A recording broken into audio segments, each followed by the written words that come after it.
Good semifinal Friday morning on Winter Warriors Live, and we'd like to welcome back Coach Olson. Coach, it's been 8 days since the team took on what would have been a good McCook Central team at Warrior Field, 30-0 victory up there. Let's kind of pick your brain and kind of hear a little bit about what you took away from the game. Well, I thought McCook was a talented team. They played hard. They played a very good game defensively, especially early on. They took away a lot of things we like to do. We had to go to a few things that we're capable of that we don't do as often. But I thought our defense played tremendous football. They score over 35 points a game, and we shut them out, and they really never got close to scoring. They were never in the red zone or anything, so a great job by the defense. Especially great effort, like you said there. I mean, Jacoby Krause, we talked about before going into the week, kind of a big rusher for him. And I think final stats I had him at like 62-ish yards, 65, right in that area. So great effort on the defensive side of the ball. Tonight's action at Warrior Field brings the Sioux Valley Cossacks to town, who are some of the players that you're going to kind of keep an eye on, that everybody at home should keep an eye on. Well, they're really good. Very talented team, big up front again.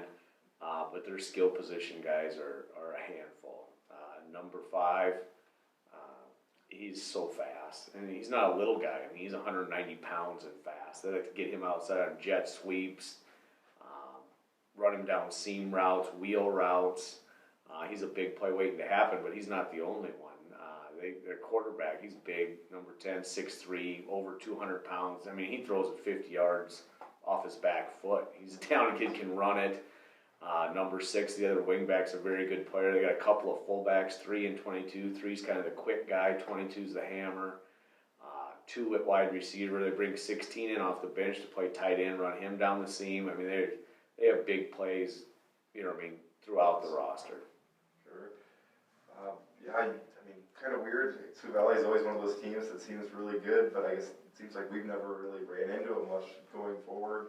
So I guess building off of the athletes, what can we expect from Coach Dan Hughes on the offensive and defensive sides of the ball? They're a double wing team, a little more spread out maybe than us, but they will use tight ends, and they love jet motion. I mean, the majority of their plays are set up with jet motion, and they have so much speed, you really have to respect that. So they're trying to spread you out.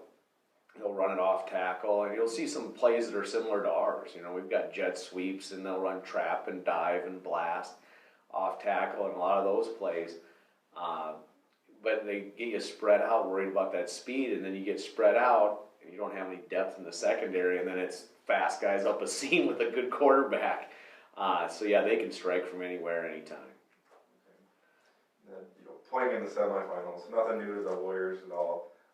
Looking back, throughout your tenure, what are some of your favorite moments that you've had on Saturdays and I guess now Fridays? All the ones you win, those are your favorite. We've won a lot of them, we've lost a lot of them. Good news is that means you're in the semifinals about every year, but yeah, you have some heartbreakers there. But the ones you win, it feels the whole community gets excited. When you're going to the Dome, and yeah, you hope that happens. But it's a 50-50 game. We've had a lot of games, a lot of home games in semifinals. It feels like we haven't been on the road very often for semifinals through the years. We've had a lot of close ones. We've never seen Sioux Valley. McCook last week was the first time I think we've ever beaten McCook. We had never beaten them before, so that was a big win for us. Last year was a crazy game with Webster. That was a good memory. We had complete control of the game. They throw a Hail Mary in the last play of the first half. They return the opening kickoff for the second half. The next thing you know, it's a dogfight, and you're hanging on at the end. Every game takes on a life of its own, and you just never know how it'll end up.